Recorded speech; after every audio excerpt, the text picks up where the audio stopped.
Hey there team, so this is a 4v4 on Chess Total War. It's definitely a map that I'm not too bothered about sometimes. It's very, but it's a bit more exciting I guess you could say than just grassy plains, with a pretty exciting outer areas. Playing as Rhudaur again, which I quite enjoy in a pitch battle and a field battle, but definitely the aggression that you can have with them is a bit more exciting. And to add a little bit more excitement to this, I'm actually doing a dual commentary with Beastmodeon70. So that'll be a good little test to see how well we can do this. Hello everyone. Hello. Yeah, so it should be a good bit of fun, and because he was to my left there in this pitch battle. I've got my 2 units of Coalfell Maidens, keeping 1 on either flank. My initial viewpoint on this, as I discussed with Stu said at the start, what I always like to ask in pitch battles, especially these bigger ones, is anybody planning to rush? And is anybody planning to turtle? Just those 2 questions. You don't have to organise very much, but just you need to know if the people to your sides are going to rush or are they planning to turtle up.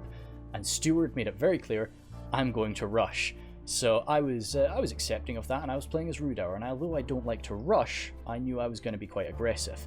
By the way, I've got my 2 Coalfell Maidens ready to watch out for me as I do charge forward. My Rhudaur Swordsman at the back here, an Erebor Troll Hunter on either side, my pike line there, 2 Dunman Pikes and 1 Herenidane Pike, my Axeman, 1 unit of Axeman on either side, Berserkers there with my General, Witch Realm Enslavers, and the Rhudaur Swordsman line, triple of them, with some Rhudaur Clansmen out front alongside some Rhudaur Marksmen. So we'll zoom on over to Beast Mode's Mordor force now. Well, I have Mordor Guard at the front, Temple Executioners, Temple Inquisitors, 1 unit, Maron Infantry at the back, Blackguarded Barad-dûr, 2 units, Orc Maulers in the middle, Blackguarded Barad-dûr on the other side, Sauron's Will, Maron Infantry, and a bunch of Orc Fodder, some Orc Archers, Shadow Bows, Temple Guard. My General is in... Actually, he is in my Temple Guard missile unit. And my Temple Executioners. I think that's everything. Yeah, that looks like it. I think so. Yeah, I always like to put my General with ranged units, sort of archer units. It's always quite a lot of fun. So how many Orc Fodder did you say you had? Because they of course changed them. I think I took... I've seen 2. 2. Yeah. Yeah, so you can take 3 of them before you hit the red limit, but 3 Orc Fodder really does start to get a little bit crazy. No armor upgrade for the Temple Executioners, which is fair enough. No, there wasn't. No, I think have you given the armor upgrade to the Temple Inquisitors though? I don't actually use the Temple Inquisitors, so but they do have some rather beefy helmets, so maybe you can give them an armor upgrade. I know that. But yeah, the only thing that I was wanting to state, because you said you mentioned that you're not super duper experienced with pitch battles, I tend to refrain from the Blackguard Barad-dûr to pitch battles. I think that you can do some quite effective stuff with them, but their actual melee stats are not incredibly impressive. No, they're not. I Yeah. think what happened here was when I was setting my army comp, I just picked the one that was the most recently saved, and normally it's an army for a siege instead of a pitch. Right. So that's why those 2 units are actually here, and I just thought that would do. Yeah. You know. You could do some stuff with them, and the shield value is quite nice if they're going to be exposed to a lot of fire and such. But yeah, they're the only real purpose of them is to like blast open front lines, which you can be beneficial in pitch battles, of course, but it's never really too important. As well, the Mordor Guard, for me, not really a unit I like to use, but they're decent enough. I mean, I forgot about my Orc Javelins at the back. Ah, yeah, of course. Well, yeah, of course, that makes sense for a siege. Of course, you really would want to take the Orc Jabbies to a siege, and of course, they double as Orc Fodder when they're done. They take out their little spears. And I think it might actually be superior to Orc Fodder in melee, but that's not really something to write home about. No, it's not. So we'll jump over to your adversary here, the other orc faction. I think the only other orc faction on the field is Angmar. So he's got his Trolls of Angmar on his right, and his Witch Realm Inquisitors with 2 Warg Riders. Now, so King Amar has gone through this battle. He's gone through this battle a little while ago, I suspect, but that should be in the description of the video. And he stated something quite interesting about his Trolls of Angmar, and he said that he took his Trolls primarily for the cav engagements. And I really, really like that idea, especially used in tandem with Warg Riders, using the Wargs to grab the enemy cav, and then the Trolls come in to swing down and do the damage with their anti-cavalry bonus, and of course their massive attack values anyway. Out front, he's got a snag of Stalkers mixed up with his Angmar Halberds. Quite a cheap little mix there. Of course, the snag of Stalkers very similar to the Orc Fodder, but just with more of an anti-infantry focus, where the Orc Fodder have an anti-cavalry focus with their little spears. Then the Guardians of Karn Doom mixed in with an armor upgraded Witch Realm Pike. So that's very beefy. And that is the main line. Oh, nope, we got some halberds on the left flank too. So it is the halberds on the flanks, whereas the main beefy line of the Witch Realm Pikes are in the centre. And then he's got his Scourge Raiders, of course, armor upgraded Scourge Raiders in the centre too, backing behind the Witch Realm Pikes. So of course, in these sort of pitch battles, you never really get too long to think about it when you see the attackers approach. But I suppose, what were you immediately thinking, Beast Mode, when you What saw was the I way thinking? it gets you? Well, Yeah. well, when the battle started, he was coming towards me. I was thinking, oh, we're rushing. But this is a rush battle, okay. Yeah. So I just went, send everything in and see how I do, basically. Yeah. That was my thoughts, because he was coming straight towards me, so I like, send everything in. It's always good to see sort of like 2 orc factions sort of crashing against each other. It's quite an enjoyable thing rather than sort of skirmishing around. Then we've got General Chromazone, sorry. Yeah, very unusual way to spell chromosome. But he is playing as the Dwarves of Erebor. He's got his Ironfoot Warriors on either flank, and in the centre he's got his Ironfoot Crossbowmen. Behind them, the Axe Guard with a double Ironfoot Spears, Erebor Legionnaires and Blackblock Engineers, Axe Throwers there, Axe Throwers and Erebor Legionnaires in the back. Obsidian Guard and Ironfoot Spears with some War Goats on his left flank. And everything in his entire army is in spread formation, so obviously he's expecting me to take some form of artillery, or he's just prepared for it. I think it's a solid idea to do this sort of thing, but it really does sort of hamper your ability to sort of charge on forward, but as the Dwarves of Erebor, you're not really wanting to do that anyway. So I guess he is just trying to get away from any early artillery strikes that I may be throwing his way. I did that as well, and that was a mistake. Oh, you did, didn't you? Yeah, you've got everything spread. spread. My part. Everything was spread that's out. That was absolutely, a huge mistake. I was gonna say, because like, oh well, I'm probably not gonna be rushing Erebor, but you know, you're about to receive a rush, so that is the absolute worst possible thing. As I say, it makes sense to do it to avoid these artillery strikes, but if you do expect. No one actually took artillery. No one in the entire actually army took it. Yeah, which is nice. I don't really care for arty too much. Doctor 2, he's got his Mirkwood forces today. So he's got his Woodland Protectors, his Hiri Peng, his Hiri Ek, Hirioth there, and the Elders of the Elven King. Next then we've got some Ents, Hirioth, and Hiri Peng, with some Woodland Protectors and Hiri Ek.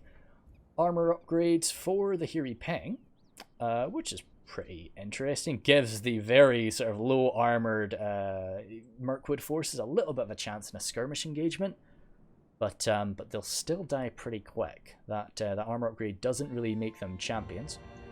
The last of our enemies here is Y2K, and he is taking Cardolan. He's got his Greenway Garrison Spears out front, the Menhiriath Sharpshooters, then Gatekeepers there with an armor upgrade, which is very nice to see. Greenway Garrison Spears again, a beefy front line of Menhiriath Men-at-Arms and Greenway Garrison Footmen, even with some Wardens in the centre. So yeah, he's gone for the Men-at-Arms to sort of be that phalanx rather than the Garrison Spears forming sort of this very cheap phalanx that you see a lot of the time with Cardolan. The Hearthguard of Amon Seal there, that's where he's got his general, and some more cav. The Tharbad Riders, And yes, that's just one unit of Tharbad Riders and the Dunedain Commanders. I don't take the Dunedain Commanders. I will usually take the Mercenary Cavaliers instead of that. But yeah, anything that you've got to say about the about any of the armies arrayed against us here? Well, is there a hidden unit in the Mirkwood army? Because there's stakes right in the middle. Elders of the Elven King are quite far back from them, so I'm just wondering if there's a hidden unit. I think both these, yeah, because there's one here where I am right now, right in front of the Elders of the Elven King, and I think we've got some Woodland Realm Patrol, because there is another one over on the right side too. Yeah. So 2 units of Woodland Realm Patrol would make a lot of sense. And of course they are going to be hidden just about everywhere they are. Yeah. But no, that sounds cool. There's a few hidden units. Yeah. I suppose first thing, yeah, initially I am lunging on forward a little bit, ready to kind of attack the Dwarves of Erebor and make sure that sort of Stu's left flank is a little bit supported. But apart from that, yeah, Stu is going to be going in for a rush. So we'll jump up to 0.6 speed, and that is what we're going to be sticking on. So we'll try to do that right now. And hopefully we'll... I'm just quite interested in what's on with Sharkan. Yes, yeah.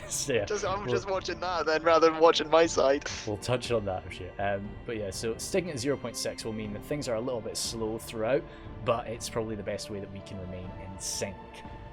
So immediately, of course, King Angmar comes screaming forward with his Guardians of Carndub and all of his pikes, and yeah, we can sort of see, unfortunately, your sort of spread out formation is a little bit hampering you here. Yeah, I had to quickly get them back into tight formation just before they charged in. Yeah, it was... The Orc fodder are sort of hurled forward here, which, as I say, they'll keep them back for a minute because of just their sheer numbers, and luckily they do have that little bit of a spear bonus to their defense, but they are going to get shredded, but everything else is coming in quickly after it. But, yeah, everything else is just following in behind. Good. Yeah, so I saw that there was quite a decent amount of space in between the Dwarves of Erebor and Steward of Dale, so I was kind of and you know, the Dwarves of Erebor were sort of increasing that distance, so I wasn't as involved and as willing to just come charging forward into the Dwarves. That's why I've sent over one of my Coldfell Maiden units. I'm seeing those enemy Witch Realm Inquisitors, and I really was quite excited to see the Temple Inquisitors go toe-to-toe with the Witch Realm Inquisitors, but I was just hoping I could... forgot about them. Yes, I saw that. I forgot that they were there. I'm trying to give you a little bit of a helping hand with my Coldfell Maidens. Yeah. Yeah. I give him a good volley, actually, unleashing on him. But unfortunately he's got a shield, whereas your guys don't. So I would prefer to be thrown into the Temple Inquisitors, but if I can get into the right side. But yeah, so he sort of swarms around you, and then I'm in a pretty tough situation there. I'd love to just keep unloading on them, but I don't want to score any friendly fire hits on you. Yeah. So I stopped, even though, you know, it's not a bad target, but I was like, nah, don't do that. Go for the wargs instead. But you see, King Angmar is sticking to his plan here of keeping the trolls nearby, which is good. And then I finally realised what's happening with the Inquisitors. Oh yeah, at this point, yeah, as the wargs sort of come in. I was tempted to just throw my Coldfell Maidens in there, but I was like, no, not before they've used up their javelins, I can't risk it. So I started bolting them on out. Got my Temple Executioners facing off some Snagger and Halberds, which most of my army is starting to shake and starting to break here and there. Yeah, it's kind of the issue with Mordor, like, the main line of Mordor is just not very good. It's better than something like the Misty Mountains. It's a bit more solid than the Misty Mountains, of course, but they are still going to be breaking when things start to not go their way. They can take the Troll Drummers to the fight. Was that an option for you at any point? Or? I think I should have taken a Troll Drummers instead of a Blackguard. I could definitely see the worth in that. But no. I think it's a lot of damage is being done by like King Angmar's Scourge Raiders sort of thrown into this line. Very I was targeting them with my javelins and my archers. Yeah, Well, I mean that's the bonus of giving them that armor upgrade, so that they can sort of shrug off a lot of that lower damage fire from units like the orc archers. Yeah, I think I should have been going for the wargs mainly rather than. I think because wargs will get eaten alive even from just lower damage arrows like the orc archers. But yeah, my orc maulers are running away. Alright, okay. I'm having a look over at like Stu's assault here, and really it's not going too badly. Like his rush attack is holding out against the initial damage from Mirkwood, and his Mumakil are tearing through the lines of Elders of the Elven King, and a great pass through the Wardens of Amon Lank too. But now they're sort of jumped into the Ents, and the Ents will hurt them in an extended fight. Where is Imladris going? Imladris right now seems to be moving behind Stuart Adale's forces and coming in to face off against the dwarves of Erebor, which the issue is that is going to be exposing poor Stu's right flank to Y2K's men. Yeah, to his unopposed Yes. And side. The swarms of certainly not wild men, but the swarms of Northmen and middlemen of Cardolan will be a little bit more difficult for the aggressive rush of Harad to compete with. I'm seeing a big unit of Southron Warband and Haradrim spears just breaking as their right flank is smashed. Yes. The Harad's good, but they won't be able to fight elves and Cardolan at the same time. They're a very different, very, very different armies in a way, because of course Cardolan kind of dwarven in their nature of heavy armor, whereas Mirkwood is as far from a heavy armor faction as you can really get. The only other one would be Linden, that's a bit more extreme than them. So we've got some Mumakil still alive, which is going to be wreaking some havoc. I think one died on some stakes. Possibly, it was very close. I think they break stakes, I believe. I don't think they can die on them. They might take damage, I don't know. But yeah, I definitely don't want to test that. It's something that I've always thought, but I never really have wanted to put to the test. No, because I'm not sure, because I've never actually seen. Oh, they can. They can break stakes. That one just did it now. They just stomp over them, I think. So I've got my main clash occurring with Erebor now. And this is just the issue when you're facing up against Rhudaur. You can really just get swarmed around, and even though man for man these Ironfoot warriors are going to be able to mince through me, especially with this great armor that they have, it doesn't matter if I've got men to their flanks and behind them too. It's just a bit too much. And of course as well with Sharkan's support, we're just rolling him here. He is going to die slowly. I always tend to say to people, like, if you're new to Reforged, you should play as Erebor, I think, because and one of the big things with it is just because they die slowly. If you're going to lose a game as Erebor, you're going to be able to work out why you've lost that game, because your men have been pretty resilient.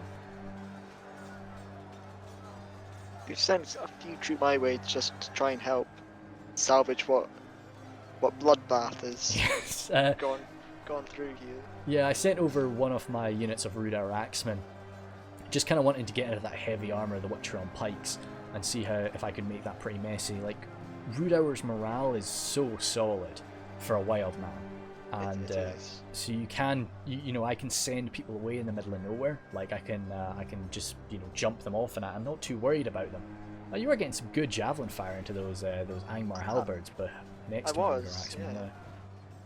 But I think the issue is just that they've just got total cav dominance over here. They've still got the wargs. I'm trying to get some charges done with my Coalfell Maidens, but it's just and we're sort of breaking them on that right flank now, or your right flank, but it's still just not turned out in our favor.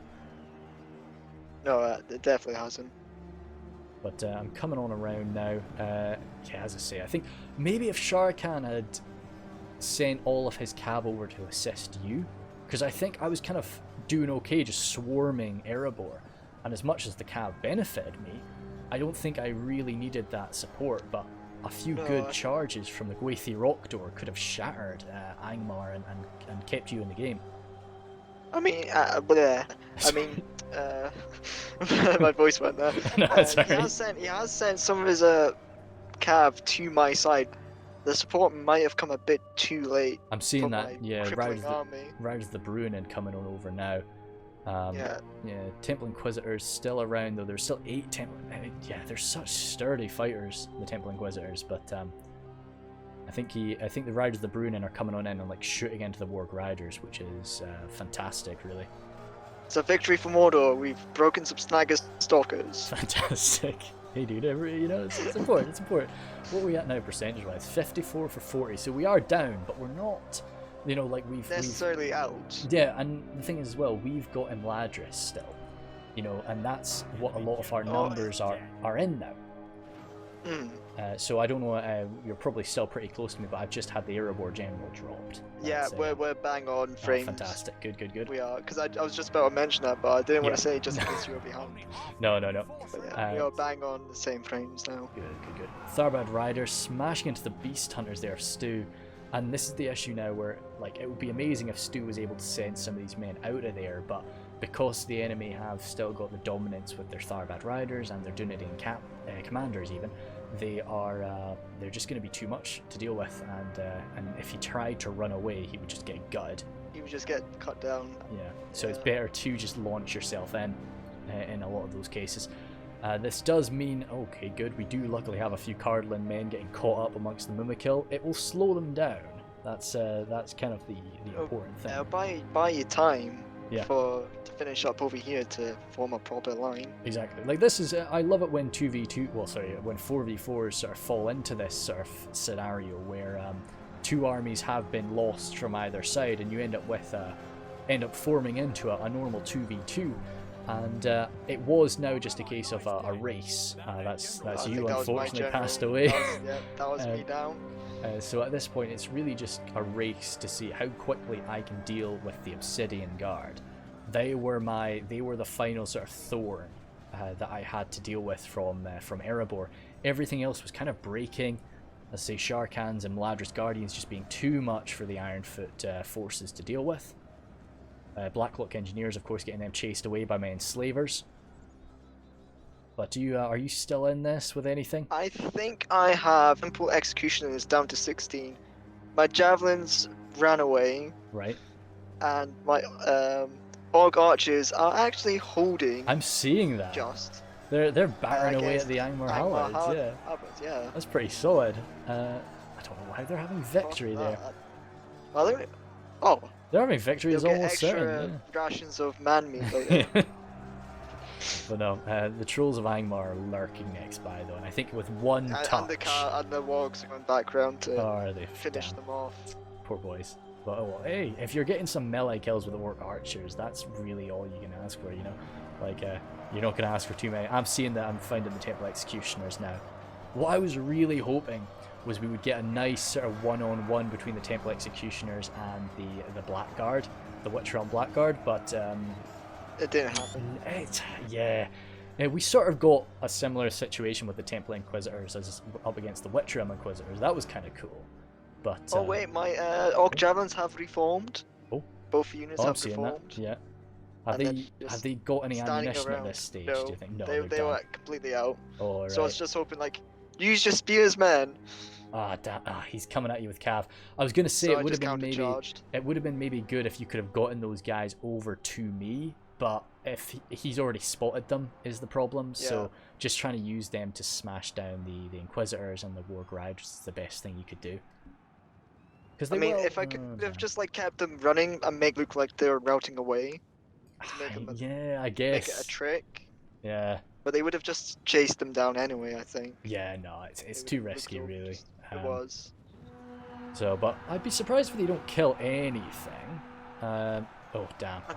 They didn't kill anything. I don't think they actually did. Maybe a few wargs. Yeah. Yeah, no, nothing. That's a shame. Nah. But it would have just been a few more numbers for us if we could have my Orc Archers are back. All good. That's the champions there. And I was like, oh, they got a little bit of ammo left. They've got like about one volley left. It's like try to Oh, use yeah, it. good. Do point blank right to halberds. Angmar halberds is fantastic. But, no, orc archers can't use fire ammunition. I think, I don't know if Mordor archers can, actually. No, but the Wogs have spotted me. When Oh, they're going to grab you before you can loose off a They grab me volley. before I- That's a shame, yeah. And I've got one executioner over here in this blob of. Yep, the Pike blob men. of just, yeah, there's some blooming trolls in there too, just smashing them down. So, this was where I had a kind of tough choice to make. We either sort of formed up and got ready for the Mirkwood Cardolan attack, or we turn around. And I really wanted to deal with Angmar before that, because I felt we still had a chance in this, but we could not have a chance if they were backstabbing us. So that's why I've sent my boys back here, just to try and overwhelm Angmar before he gets to rest up, before he gets to organise, and before Mirkwood and Cardolan are close enough to really interfere with it. I mean, Stuart of Dale isn't completely out yet. He's got No, yeah, he still Some has some units. cav, I remember that, but Black Sentries, yeah. Spearmen as well. Oh, I'm seeing those too, yeah. Yeah, so he's still got 50 Eradron spears and 5 Black Serpents, one of which is unfortunately his general, so he won't be able to get a lance down, but it's still pretty solid. They can definitely get some high value, well, some charges and some high value targets done later. So I think that's you off the field then. It's quite annoying because a lot of my archers, like my shadow bows and my temple guards, still had ammo. Yeah. I you- couldn't use it all. It No. was quite annoying. That's the problem with just facing up against like a rush focus. Well, I mean, it's the whole purpose behind a rush. You know, you just get in there before they can really use their expensive ammunition. But just clashing with Angmar here, King Amar just does not have the troops. Once again, I've kind of just got my wild man numbers advantage to just get around all of his sides and swallow him up. Yeah. And those 3 remaining trolls are so badly injured that it should only take a few quick stabs in the back from my Rhudaur swordsman and they should be gone. Assuming Can you zoom in a bit? See the action. Yeah, I quite like as well just using these like lower quality spears like the Dunman pike, or lower quality pikes, the Dunman pikes up against these elite units in the later stages of the game. When you do outnumber them so much, it doesn't really matter that your quality is so pikemen bad. are shooting into these ones. Yeah, they'll just they will do some good damage. It's just because there's so many pikes just coming cracking into them that it's too much for them to deal with. Now at this point as well, I still had some Rhudaur marksman fire. I still had, I think, about a volley left for my troll hunters as well, so I wasn't done with my ammunition by any stretch. But, I remember you asking when we played the match, does Cardo still Yeah. have ammo? I was because I was Lots of ammo was really the scared answer. about that. I was just like, because even though I'm not wearing armor, well, it's still going to hurt me really badly. You know, if we had the archer advantage, you know, they don't know how many arrows I've actually got. Of course, in reality, I've got about 2 volleys left, but they don't know that. They just see that my archers still have their bows Still out. have ammo, yeah. You know, yeah, and they can't tell. So, I was just scanning over when I was completely Yeah. wiped out. I was just scanning over to see what they had left, and they've got a lot. They still did have a few units across, because I looked over and some of their sharpshooters, like I'm seeing one of the sharpshooters, they've got their maces out, and I was like, whoa, good boys. But then I saw a few others that were still ready with their crossbows out, and I was like, no, damn it. Yeah, Yeah. the 2 on the right side, crossbows are out. Yeah. Yeah. But as well as that, probably more damaging to me, of course, a lot of the Mirkwood bows are done. You know, They've used up slammed. a lot of ammo. Yeah, which of course Harad does not love that, because Harad, like Rhudaur, is wearing very, very little armor. They're So basically just, wearing cloth strips. pretty That's much. about it. At least I've got some wolf pelts and stuff on top of me. There's still one Around troll just in covered there. essential Oh, I'm areas. seeing that. Yeah, That's it. yeah, I'm seeing the. Oh wait, yeah, I get what you mean. Yeah, no, yeah, I've got the Black Serpent still supporting me, which is very beneficial. looking over the rest of the battlefield, I think that we have the situation under control with Rhudaur. And I think Stewart of a Dale, after the last of Angmar's cav. Yeah. Oh right, yeah. I think the problem is the Black Serpents would get eviscerated. Like quite a good charge, like an amazing charge on them, but the Ward Riders would devour them. So that's Angmar's general finally dropped. What are we at percentage wise? We're at 72 for 58. So we are down a little bit, but as I say, it's our manpower is the quite healthy Imladris army. You know, those Gwathi Meridian are still beefy. I was so upset to see that the Gwathi Meridian didn't receive an armor upgrade. I really like the standard look is fantastic, but like the look when they do receive that armor upgrade is just so cool. Well, I think that when you were taking care of Angmar, I think Imladris should have formed up a battle line, and then you come on behind. Like, Imladris has the armor and the skill, so if they formed the first battle line and then you formed in behind, like try and cover the flanks, I get that. It might have been different. Yeah, I think that our plan right now was aggression, because they still had quite a lot of ammo left. So like if we try to hold out against them, they're gonna destroy us. We at this time I was actually wanting to go straight for Cardolan. Well, not straight. I wanted to organize and then rush Cardolan together. But we were kind of just debating whether to go for Cardolan or for Mirkwood. Shall we go up to 1 times speed? I think we're okay for that. So if we, I think so, yes, because this is a bit of a staring competition. A little bit at this point, yeah. If you see on the right side, there's Angmar's cav still getting away. Oh yeah, yes. So they back. Yeah, they're falling on back, which is good. You know. Oh, I love that one unit. I love when you do have a unit which is just like a one man in it. It's going to be quite a lot of fun, especially if he is a cavalier, because he can actually do some good work, just as one cav. Yeah, but like he just gets minced after one charge. Well, yes, but so we've got 5 Black Serpents from Stewart Dale, but all I'm seeing is the general over here. Ah, okay, the general's very far away. Oh, that's funny. Stu is trying his best to like rally his routing men. So he's just getting his general over to his routing Mahood warriors and just probably like bellowing out his horn over and over again. Just trying to get them back to the fight, yeah. Hey, 38 Mahood warriors could really be useful. He's managed to pull, well, these berserkers are locked morale, I think, surely. I think berserkers are all locked morale generally. And, or maybe they aren't classed as, I don't know. Guardians of Cardolan are running past them as well.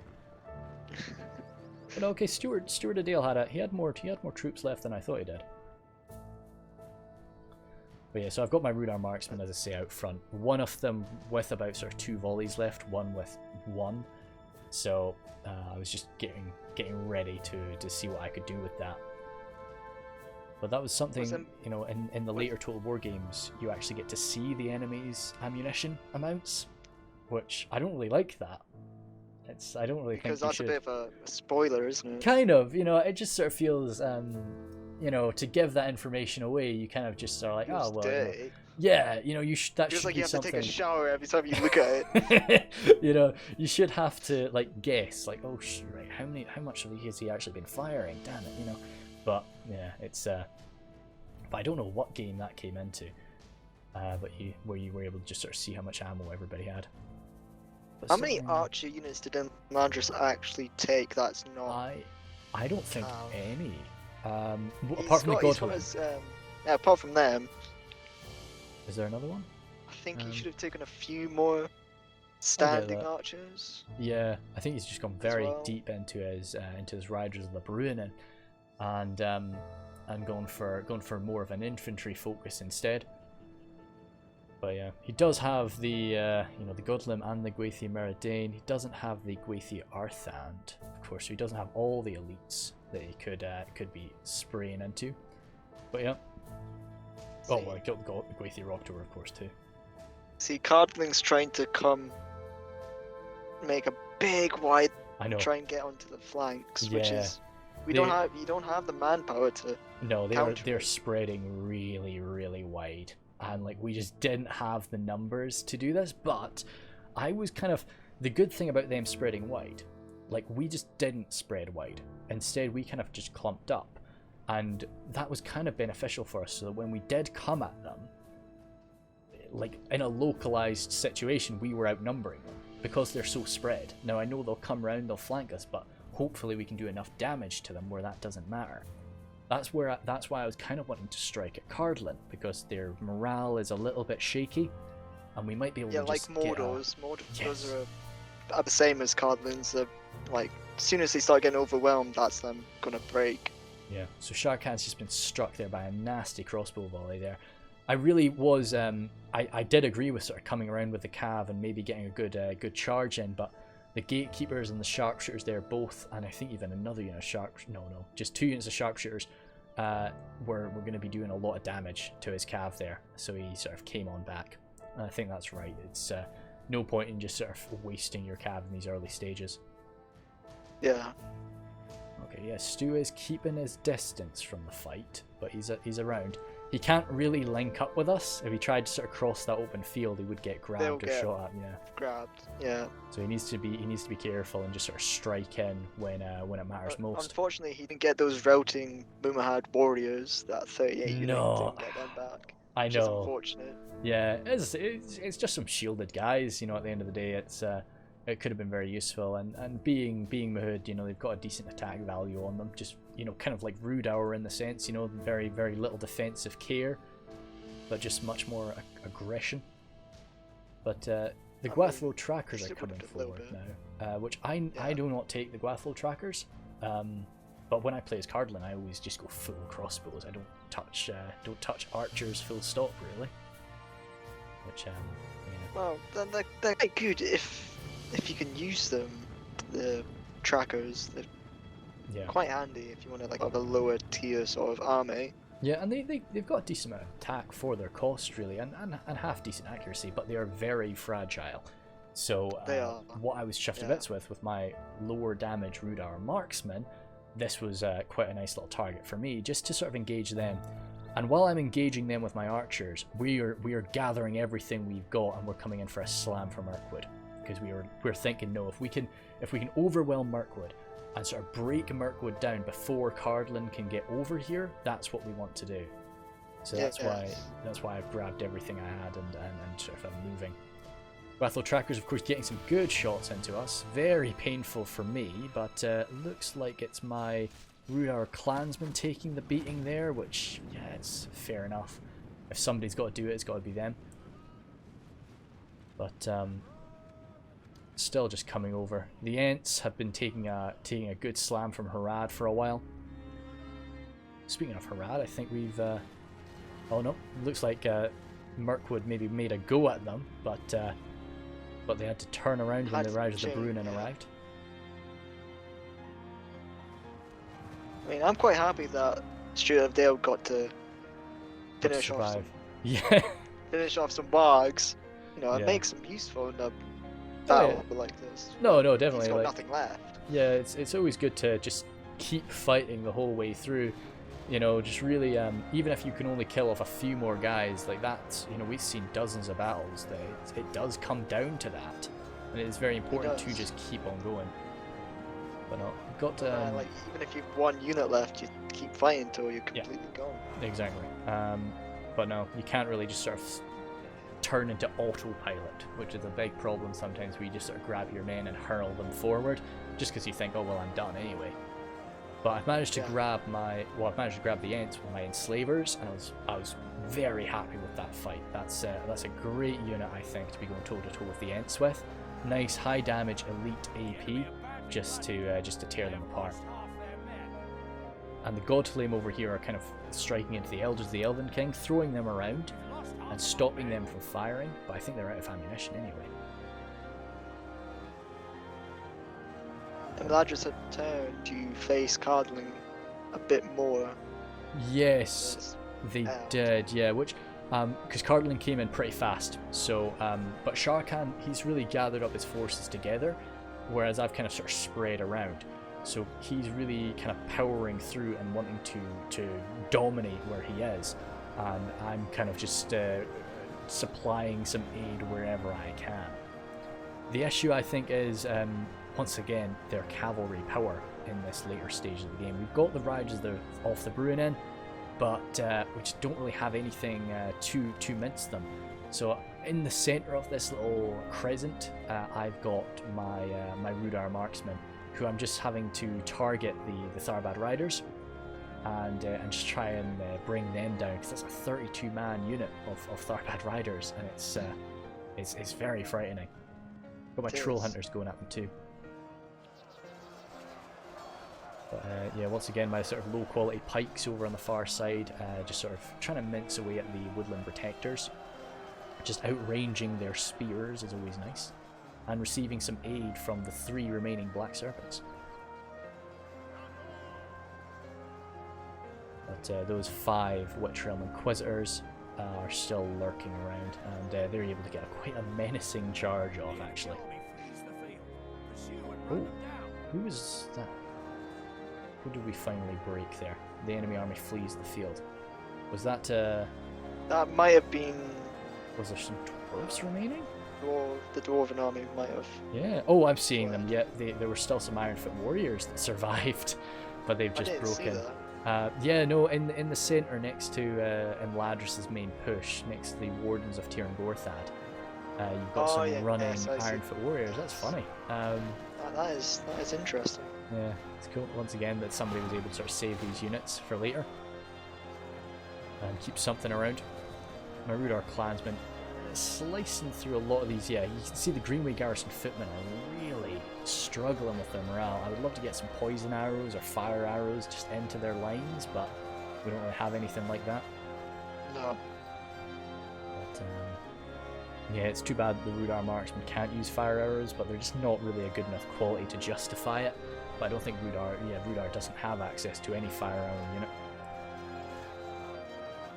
The Gwathi Meridain, pretty deep in amongst the gatekeepers, but the problem that I sort of find with this is the gatekeepers have quite a long range weapon that they're able to sort of just keep jabbing them back, whereas the Gwathi Meridain want to be kind of stuck up in your face, and the gatekeepers are pretty solid units to sort of keep them away from them, and of course that's AP from their little halberd that they use, so it's a pretty tough one.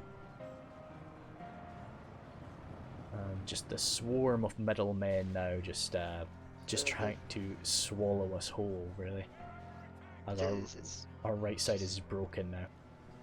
Yeah, I've got some Rhudaur marksmen still just trying to use up their ammo, but it's the Tharbad Riders. They've just been targeting them for ages now, and I think is this the final charge that my Rhudaur marksmen take? Shaken, wavering. I think. Oh, well, the charging Minheriath men at arms will be enough for that. Yep, and they're gone. Yeah, got some trollmen there, but we've got some breaks being made all the way along the line now, as my men are struggling. There's one Ent still around on the field, but I still have an enslaver at his feet.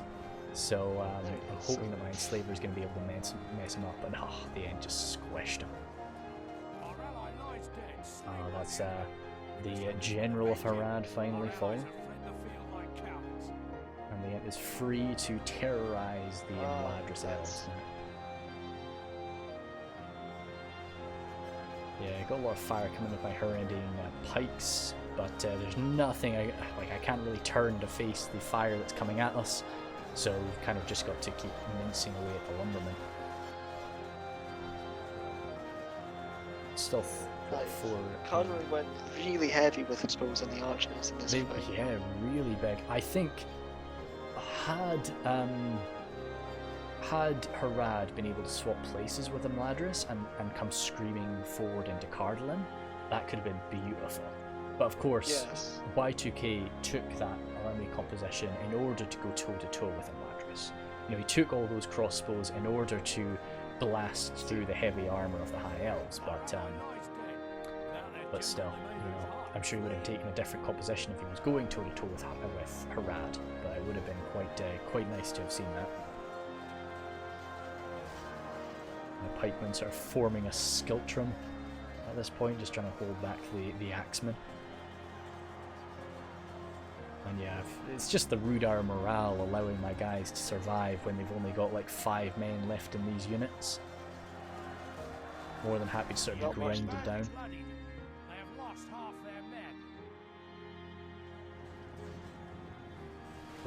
Bandits. I like bandits as units, and you can see because he's gone so expensive into his crossbows and such, it really has meant that he's had to grab units like bandits to sort of fill out his lines. He's not really been able to get as many off his sort of infantry elites to really sort of fill out his force.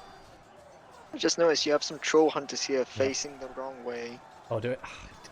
It's fine, you know. They will turn around. It's not as bad as pikes or anything like that. No, you did actually have that. I did. I know. You did have some pikes. You did. I had to put that in the chat to say pikes are facing the wrong way. It was over sort of where I'm hovering now. Yeah, I had a few Dunman pikes getting sort of stabbed in the back.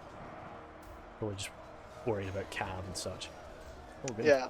Bandits getting some point blank fire. To be honest, I just thought you had that bug when they're in phalanx formation that sometimes when they're engaged they turn back around and get stuck. Yeah, they do.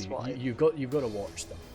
When you get an organised front line, it's much easier to do that. But we didn't really have a front line. We had just a bit of a mess, so it was quite easy for me to just forget about a few units here and there. Yeah. I think Sharkin could have broken these bandits if he doesn't come in for a charge with his Elder Spearman. One unit comes in to charge into them, get a few more kills. If he charged with both units, he could have won this unit. Yeah, I managed to grab the Tharbad. Well, the Tharbad Riders slammed with my Herenidine pikes, which I was pretty happy with. Gunman pikes are actually still surviving there. But yeah, Gwethel Tracker's sort of zeroing in on them. Yeah, your Dunman lasted a really long, a lot longer than what they would normally last. They're fantastic for their price, really. As long as you can kind of avoid arrow fire to them. You know, all pikes are susceptible to arrow fire. Even if you really stack on the armor, they're gonna go down if you really sort of get some concentrated fire on them. But like the Dunman pikes are going to be getting eviscerated. Which they are doing now. They're getting against the trackers. But if you can reach the lines, if you can avoid that, they'll do all right in melee. Just trying to back up the High Elves, but the Hearthguard of Amon Sul are in the way, who are an elite unit, of course. Not a very high damage elite unit, but they're an elite, so they'll mess us up. Got some Elven Spears broken and routing away. Yes, I think our armies are just so spread out now, so they're going to start breaking. Yeah, Elderhamway Spears fighting to death there now. And Bandits still just hurling javelins around. Not really too worried about friendly fire because, you know, hey, there's not much to hit. Yeah. Godlim you are. Oh wow, the Godlim broke there at 22. Yeah, I was really surprised when I first saw that. That's insane, considering sort of what they were surrounded by. There was no like fear-causing units there, but yeah, wow, that's a shame. So we got them down to 85%, which is pretty decent, I'd say. It was good at the end as well. It was. Yeah, it was a good sort of scrap. I'll zoom through my kills first, and then if you have any kills that you remember, we'll sort of zoom through those. Herenidine Berserkers there. Yeah, I was chuffed about the Herenidine Berserkers. Getting 130 is always pretty solid. They're a good unit, of course, but they're an elite unit. But you can't really expect them to do a lot of things that many other 2 hit point units can. The Enslavers there, they were smashing down the Ents, so I was happy enough that they got 93 kills. Rhudaur Swordsman again, go toe to toe with the Dwarves is always going to be, we're lucky if we're getting a positive kill death ratio there. And 71 for those Axemen, nice. Pikemen, Herenidine Pikes, getting positive kills, I'm happy with that. 149, yeah, from one of those Dunman Pikes, so that's great. My Troll Hunters never really rack up too many kills, but I always try my very best to target higher quality units with them, so I'm never really too worried about that. 52 for one of those Marksmen is good. And then my Coalfell Maiden is, of course, unfortunately about that 12, but the 60 is pretty solid. So yeah, do you have anything that you maybe remember, or did you maybe not look at it? I didn't have a look at it. I can only really remember my Orc Forder units getting 30 kills. That's which pretty I was quite solid. proud of. Yeah, I was proud of that. I was like clapping when I was going through it. Might have been a few Snagga Stalkers thrown into the mix, of course, but still, 30. You can't argue with that too much for 100 flurry. A few of my units got over 100 kills, but other than that, it was just average to really. Yeah, you didn't have any Nazgul dotted in amongst your force, did you? No, actually, I didn't. No, this was the army composition that I took when I was doing a battle with. Oh, right, cool. Before. Yeah. This was the exact same army composition. So we had 4 Mordor armies, and I couldn't take Nazgul because it was limited. Yeah. So exact same. Yeah. Speaking of Scout, 24-hour stream. Well, 12 to 24-hour stream coming up on the 6th, so that'll be fun. We'll see how that goes. Then, yeah. So Stuart Adale, just unfortunate what happened to him. I think. Like, all in all, to rack up 800 kills up against generally a Mirkwood force is quite impressive. And, pretty solid. I do not think there's anything that he could have done differently that would have made that better for him. Apart from maybe... Because there was a discussion in the chat, and maybe Stu could have fallen back and turned around, but the problem is when you're facing off against Mirkwood as Harad, you can't skirmish with Mirkwood. You can either charge them or you can run away from them, and there's only so far that you can run away. So it's not. He was really stuck in a pretty naff situation, but I think he made the most of it. Sharkan there. As I say, he helped me out an awful lot up against the dwarves, which I very much appreciated, and but maybe that help could have been used elsewhere. But like he could have helped me a bit and I saved. think, as I say, he did come in. He did come in at the end, but I think like as I say, I'm very bad at is I do not really communicate during a battle. I get really tunnel visioned and just try and do... I did that as well. I didn't say anything until I was annihilated. Yeah, and then you start talking and you're like, oh damn. So it was... But I think I could have maybe been like, oh man, look, Sharkan, I'm doing alright. That was probably on me. I probably should have made it clear, like, I think I've got this. Just, go over and support Beast Mode. Because I think it would have only taken, like 2 beautiful charges from the Gwathi Rhudaur, and that could have turned that around. Like, good, because I was getting some decent charges just with my Coalfell Maidens and kind of breaking units. But King Angmar did say that your cav support could have been really messy if you stuck in with your cav more. Yeah, it could have caused him a lot of problems. Yeah, I had to change pull things out, around a bit. But no. Then as for Y2K, interesting composition. As I say, definitely not how I build Cardolan, but when you think you are going to go up against the High Elves, it was not too bad for that. And cool to see the Gwathil trackers kicking about. We don't really see that too much. And as I say, for me, it's always fun to see the Dunedain commanders, because I don't take them, so that's always cool. Then Mirkwood there, Doctor. Again, it's not a name that I've ever really seen before. I've seen him a few times. Have you? Oh, right, okay, yeah, so he has been kicking about. But that's cool. He did pretty well either way. And it's always, even though of course he was assisted by Y2K, it's always impressive to be able to calmly hold back a rush, as we've seen today. You've got to be able to just make sure you use your ammunition, grab these units as they're coming at you, and the Mimikill are very frightening to have coming at you. So it was good that he was able to chill out and get what needed to be done. And then General Chromosome in a tough spot. Like, I mean, you were thrust into a pretty bad position yourself, Beast, but like poor Erebor was not in a fun spot really. Just like a lot of wild men running at him. I was outnumbering him by 1,000 men, so I was like swarming him. But then in addition to that, he had to deal with these Imladris forces coming in at him. So no, he did the best with what he had, and yeah, it was all right. He was very disappointed with his war goats. Yeah, I do remember him saying it's like he'll never take them again. Yeah, I get it. I personally, I will always just put a little bit more money and get the Hammer Guard. I think that what you'll get from the Hammer Guard is so immensely better that, you know, it's just worth giving a little bit more money to get the Hammer Guard. But the war goats are decent, you know. I think a lot of people are a bit upset with them when they first use them, but hopefully he does give them another try. But I would personally just be like, yeah, Erebor doesn't need cavalry support anyway. No. But no, you can kind of just be anti-cavalry with your crossbows. But yeah, still decent stuff.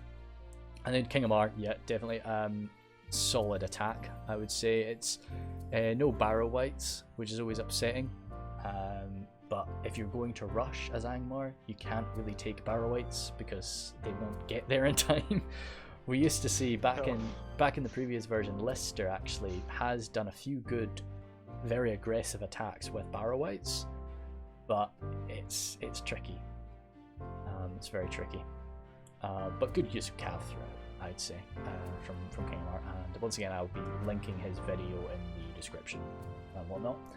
But yeah, so that's me pretty happy. Beast, do you have anything that you would like to run down or say? Well, I did have 1,000 more troops than King Angmar, but he had his composition set up way better and just completely obliterated me. But I really enjoyed this battle. It was for a pitch battle that I don't really do pitch battles, but it was really fun. Yeah, I enjoyed myself a lot. I really like pitch battles. I'm definitely I think I'm pretty decent in sieges, but I'm probably a bit better in pitch battles. But I think they can be very exciting, as long as nobody gets too upset. But no, they're usually pretty dang good. And Chess Total War is maybe not. I don't know. It's kind of funky, but I do like I do like a map with a bit more, I guess, diversity in it rather than just sort of a flat ground.